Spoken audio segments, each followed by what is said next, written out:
आणि आताच्या क्षणाची एक महत्त्वाची बातमी, भारत अखेर T20 वर्ल्ड कपच्या फायनलमध्ये पोहोचलेला आहे। 7 रननी भारताने विजय मिळवलेला इंग्लंडवर। 257 धावांचं तगडं आव्हान खरं म्हणजे इंग्लंड समोर ठेवलं होतं, मात्र इंग्लंडने सुद्धा टिकून फलंदाजी करत भारताला सहज हा सामना जिंकू दिलेला नाहीये। भारताने 7 रननी हा सामना जिंकलेला आहे। इंग्लंडला 90, भारताने फायनल मध्ये प्रवेश केलेला आहे। विश्वचषक फायनल मध्ये आता न्यूझीलंड बरोबर भारताचा सामना होणार आहे। याबाबत अधिक माहिती घेऊया आमचे प्रतिनिधी अभिजित पाटील यांच्याकडून। अभिजित, आता भारत फायनल मध्ये न्यूझीलंडला भिडणार आहे, कसा होता आजचा सामना? नक्कीच आजचा सामना जर आपण पाहिला तर T20 मधील एक सर्वोत्तम सामना होता, कारण की भारतीय संघाने इंग्लंड समोर 254 धावांचं आव्हान दिलं होतं। मात्र इंग्लंडने तशाच पद्धतीने झुंजार खेळी केलेली आहे। या ठिकाणी इंग्लंडचा फक्त 7 धावांनी पराभव झालाय, म्हणजे टीम इंडिया फक्त 7 धावांनी विजयी झाली। या ठिकाणी आपण जर पाहिलं तर इंग्लंडतर्फे जॅकब बेथलने 105 धावांची वादळी अशी शतकी खेळी केली, मात्र त्याची ही शतकी खेळी व्यर्थ गेलेली पाहायला मिळते आणि टीम इंडियाचा सांघिक असा विजय या ठिकाणी पाहायला मिळतोय। खरं तर वानखेडेच्या मैदानावर सेकंड टाइम बॅटिंग ही इझी असती, त्याच पद्धतीने इंग्लंडने प्रथम टॉस जिंकत गोलंदाजीचा निर्णय घेतला, मात्र टीम इंडियाच्या बॅटर्सनी धाव फलकावर 253 एवढा मोठा धावांचा डोंगर उभा केला। असं असताना ही टीम इंग्लंडच्या खेळाडूंनी चांगली सुरुवात केली होती, मात्र धाव फलक हलता ठेवण्याच्या ह्याच्यामध्ये इंग्लंडच्या विकेट दुसऱ्या बाजूने पडत होत्या, मात्र इंग्लंड ही कडवी झुंज देत होतं। मात्र या ठिकाणी टीम इंडियाला विजय मिळवण्यास यश मिळवले। तसंच या ठिकाणी पाहिलं तर वानखेडेच्या मैदानावर बुमराह असेल किंवा हार्दिक पांड्या असेल, यांचा जो IPL मधला अनुभव होता तो या ठिकाणी कामी आलाय, कारण की एकीकडे अर्शदीप असेल किंवा वरुण चक्रवर्ती असेल यांची एक प्रकारे धुलाई होत होती, त्यावेळेस मात्र हार्दिक पांड्या असेल किंवा जसप्रीत बुमराह असेल यांनी अब इंडिया जीती की भारत माता की जय। वानखेडेवर स्टेडियम बाहेर हा सगळा जल्लोष पाहायला मिळतो आहे। विश्वचषक फायनल मध्ये आता बुमराह बहुत बढ़िया सेवियर है। आज 6 तारीख है, मैंने 7 वाले को बोला था हार्दिक का नंबर 6 है, डबल 33, तो हार्दिक ने मैच थोड़ा सा बनाया, बाद में बॉलिंग और बैटिंग बहुत बढ़िया, सबका टीम एफर्ट था। Thank you. सांघिक कामगिरी झाली असं क्रिकेट फॅन्सनाही वाटतं आहे, मात्र इंग्लंडच्या फलंदाजांनी सुद्धा हा विजय भारतासाठी सोपा होऊ दिला नाही। अगदी टिचून फलंदाजी करत भारताच्याही अनेकदा नाकी नऊ आणले। काही क्षण हा सामना भारताच्या हातातून जातोय की काय अशी स्थिती निर्माण झाली होती, मात्र भारतीय गोलंदाजांनी सुद्धा तितकी चांगली गोलंदाजी करण्याचा प्रयत्न केला आणि अखेर 7 रननी भारतानं इंग्लंडवर मात मिळवत T20 वर्ल्ड कपच्या फायनलमध्ये प्रवेश केलेला आहे। इंडिया जीत गई।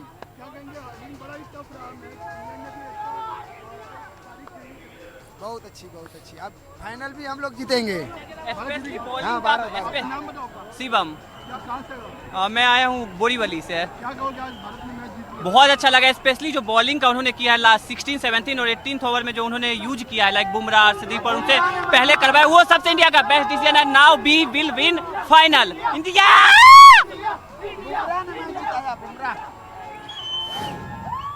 आणि चौथ्यांदा T20 वर्ल्ड कपच्या फायनलमध्ये भारत पोहोचलेला आहे। तर याआधी 2दा भारतानं T20 वर्ल्ड कप जिंकलेला आहे, तर पुन्हा एकदा चौथ्यांदा T20 वर्ल्ड कपच्या फायनलमध्ये भारतानं धडक दिलेली आहे। आपण याबाबत अधिक माहिती घेऊया आमचे प्रतिनिधी ऋतिक गणकवार यांच्याकडून। ऋतिक, विश्वचषक फायनलमध्ये भारत आता पोहोचलेला आहे। आजचा सामना अत्यंत अटीतटीचा झाला, रोमांचक झाला होता, मोठा स्कोर होता, मात्र तो स्कोर सुद्धा इंग्लंडनं चांगला पार करताना खेळी केलेली आहे। आजच्या या सामन्याबद्दल क्रिकेट चाहत्यांच्या आता कशा प्रतिक्रिया येत आहेत, क्रिकेट चाहत्यांचा जल्लोष कसा आहे?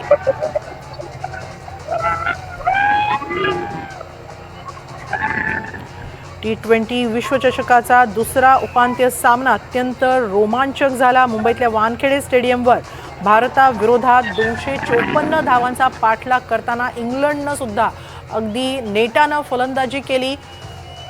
बेथलनं शतकी खेळी केली, मात्र त्याची शतकी खेळी अखेर व्यर्थ ठरली आणि 6 धावांनी इंग्लंडचा पराभव झाला।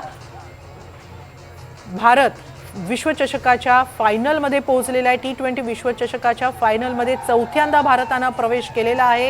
याआधी दोनदा भारतानं विश्वचषक जिंकलेला आहे। आता फायनलमध्ये भारताचा सामना न्यूझीलंड बरोबर होणार आहे। आपण याबाबत अधिक माहिती घेतोय आमचे प्रतिनिधी ऋतिक गणकवार यांच्याकडून। ऋतिक गणकवार, काय अधिक माहिती?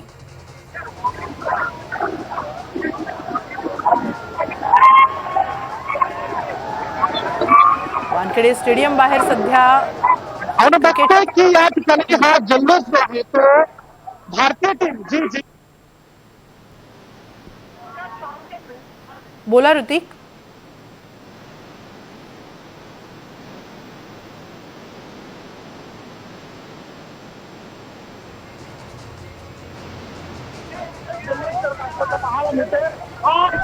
वॉलीबॉल पॉईंटचा परिसर आहे तो संपूर्ण जे क्रिकेट चाहते आहेत त्यांनी भरून गेला।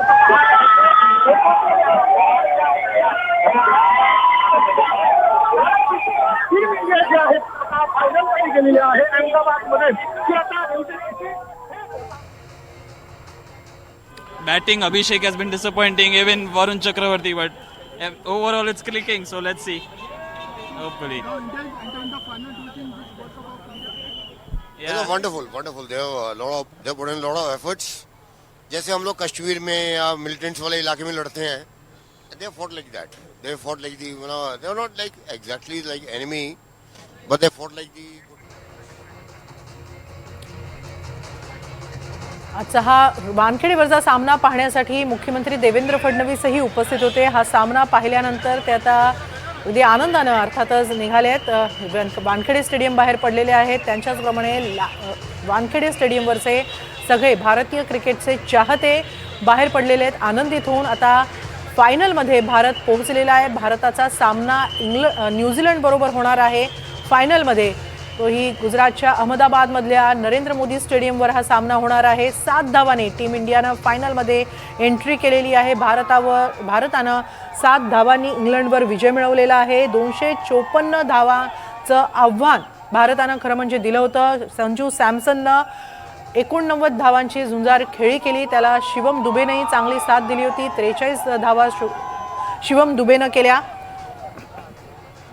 आणि 254 धावांचं आव्हान इंग्लंड समोर ठेवण्यात आलं होतं। भारतीय फलंदाजांनी देखील जरी लवकर विकेट गेलेल्या असल्या तरी सुद्धा चांगला स्कोर उभारण्यात प्रत्येक फलंदाजांना हातभार लावला होता। मात्र इंग्लंडच्या फलंदाजांनी सुद्धा तितकीच नेटानं टिचून बॅटिंग केलेली आहे। विशेषतः बेथल यानं शतकी खेळी केली, मात्र त्याची शतकी खेळी अखेर व्यर्थ गेली असं म्हणावं लागेल, कारण अवघ्या 7 धावांनी इंग्लंडचा पराभव झाला आहे आणि फायनलमध्ये जाण्याचं त्यांचं स्वप्न भंगलेलं आहे। भारत चौथ्यांदा T20 विश्वचषकाच्या फायनलमध्ये पोहोचलेला आहे। याबाबत आपण अधिक बोलूया। आपल्याबरोबर आहेत आमचे प्रतिनिधी अभिजित। इंग्लंडनं सुद्धा तितकीच टिचून फलंदाजी केली होती। काही काळ असाही आला होता की भारताच्या हातातून हा सामना निसटतोय की काय सांगशील? नक्कीच अशी वेळ आली होती की इंग्लंड या ठिकाणी विजयी होईल की काय असं वाटत होतं। मात्र टीम इंडियाने जो विश्वास दाखवला आपापल्या प्लेअरवर असेल किंवा गोलंदाजांवर असेल, या ठिकाणी 19 ओव्हरपर्यंत जे महत्त्वाचे 5 बॉलर होते टीम इंडियाचे तेच बॉलिंग करत होते। शेवटची 20वी ओव्हर मात्र शिवम दुबेला देण्यात आली। त्यापूर्वी जर आपण बघितलं तर अक्षर पटेलने क्षेत्ररक्षणामध्ये कमाल केली। अक्षर पटेलने आज ज्या पद्धतीने क्षेत्ररक्षण केलंय, खरं तर त्यालाही दाद दिली पाहिजे, कारण की ज्या पद्धतीने त्याने कॅचेस आज डिलिव्हर केले, ज्या पद्धतीने त्याने कॅचेस घेतले, तेही या विजयाचा वाटा आहे। दुसरीकडे आपण बघितलं तर सूर्यकुमार यादवची कॅप्टन्सी ही खूप महत्त्वाची ठरली, कारण की जसप्रीत बुमराह असेल, हार्दिक पांड्या असेल, यांच्या ओव्हर शेवटच्या वेळेस व्यवस्थित वापरण्याचा प्रयत्न सूर्यकुमार यादवनं केला। त्यामुळे बुमराह असेल, हार्दिक पांड्या असेल यांनी धावा ज्या इंग्लंडकडून उभारल्या जात होत्या त्यावर एक कंट्रोल मिळवला आणि शेवटच्या ओव्हरला मात्र 30 रन्स ज्यावेळेस आवश्यकता होती त्यावेळेस मात्र शिवम दुबेनेही चांगली गोलंदाजी केलेले पाहायला मिळते। तसंच जॅकब बेथलचं जे रनआउट असेल त्यासाठी हार्दिक पांड्याने ज्या पद्धतीने संजू सॅमसनकडे केलेला थ्रो असेल आणि संजू सॅमसनने घेतलेले एफर्ट्स असेल, हे आजच्या सामन्याच्या विजयाचे महत्त्वाचे घटक ठरलेले आहेत। अभिजित, अक्षर पटेलच्या कॅचेस आपण विसरून चालणार नाही। अक्षर पटेलने जे 2 झेल घेतले, ज्या झेलांमुळे निर्णायक स्थितीत भारताला पोहोचता आले, अक्षर पटेलचं योगदान या सामन्यातलं कसं होतं नेमकं? नक्कीच अक्षर पटेलने ज्या पद्धतीने 2 कॅचेस घेतले ते तर खूप इम्पॉर्टंट होते, मात्र ज्या पद्धतीने विल जॅक्सचा 6 जाणारा जो काही बॉल होता तो ज्या पद्धतीने अडवला आणि शिवम दुबेकडे ज्या पद्धतीने त्याने ट्रान्सफर केला, जरी हा कॅच शिवम दुबेचा असेल मात्र त्यामागची मेहनत ही अक्षर पटेलची होती आणि तिथेच एक टर्निंग पॉईंट ठरला असं म्हणता येऊ शकतं. कारण की विल जॅक्सचे बाद झाल्यानंतर टीम इंडियाने थोड्या प्रकारे कंट्रोल केलं होतं या सामन्यावर आणि टीम इंडियाचा विजय यामुळे सुकर झाला होता. बरोबर आहे अभिजित. पहिल्या बॅटिंग करताना संजू सॅमसनचा सुटलेला झेल आज इंग्लंडला किती महागात पडलाय? नक्कीच आजचा जर हा सुटलेला झेल जो होता, हॅरी ब्रूक हा इंग्लंडचा कर्णधार ज्याच्या हातून संजू सॅमसनचा 15 धावावर कॅच सुटला आणि खरं तर तो कॅच नव्हता तर टीम इंग्लंडने त्यांचं फायनलचं तिकीट गमावलं होतं त्या ठिकाणी असं म्हटलं तर वावगं ठरणार नाही. कारण त्यानंतर ज्या पद्धतीने संजू सॅमसनने बॅटिंग केली, अफलातून अशी बॅटिंग होती आणि ज्या पद्धतीने त्याने 89 धावांचा डोंगर उभा केला. खरं तर 15 धावावर कॅच सुटल्यानंतर 89 धावापर्यंत एक मस्तपैकी बॅटिंग संजू सॅमसनने केली आणि खरं तर लागोपाठ 2 सामन्यात संजू सॅमसनने महत्त्वाचा रोल निभावला. याच ठिकाणी टीम इंडियाचा फायदा झालेला आहे. बरोबर आहे अभिजित. इंग्लंडवर हा दणदणीत विजय मिळवून भारताने अंतिम सामन्याचं तिकीट मिळवलेलं आहे. म्हणजे अहमदाबादमध्ये आता भारताचा सामना होणार आहे न्यूझीलंडशी. बलाढ्य संघाला आज हरवलंय, त्याच्यामुळे आज चाहते सुद्धा प्रचंड आनंदी आहेत. लोग जीत गए हैं, आज जश्न मना रहे हैं. 8 तारीख को फिर इसी लोग नचर जश्न मनाएंगे, सब एक साथ है और 8 तारीख को हम लोग जीतने का रश्न मनाएंगे इसी के साथ. मैं निखिल पांडे, अध्यक्ष लोकनाथ मिलन संघ. हाँ सर, सब बढ़िया. नमस्कार. कैसा लगा? बहुत ही बढ़िया लगा, बहुत ही खुशी की बात. बहुत बढ़िया लगा भाई, बहुत बढ़िया लगा. इंडिया ही जीतेगी. असंख्य क्रिकेट रसिकांचं अंतिम सामन्यात जाण्याचं स्वप्न या 11 खेळाडूंसोबतही त्यांचंही स्वप्न असतं. आज त्यांचंही स्वप्न साकार झाल्याचा आनंद या चाहत्यांच्या चेहऱ्यावर दिसतोय. प्रचंड उत्साह आहे.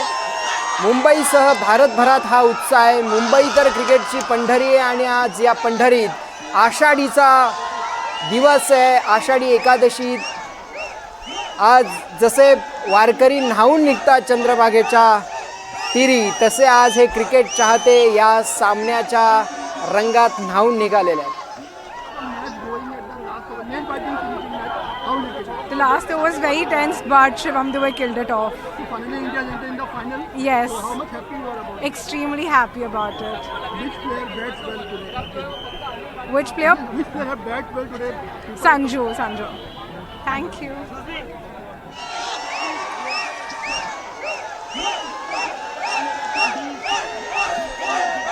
आणि मोठ्या दिमागात भारत हा अंतिम सामन्यात पोहोचलेला आहे आणि आता विश्वचषकापासून केवळ 1 पायरी भारतीय संघ दूर आहे. न्यूझीलंडला, किवीजला हरवून त्यांना पुन्हा एकदा जिंकण्याची संधी आहे. मागचा चॅम्पियन संघ पुन्हा एकदा आता चॅम्पियन होण्याच्या दिशेकडे वाटचाल करतोय. भारतीय फलंदाजांनी आज अक्षरशः धावांची आतषबाजी केली आहे. दिवाळीत फटाके फुटतात तसे आज चौकार आणि षटकार वानखेडेच्या चहू बाजूंना लागत होते.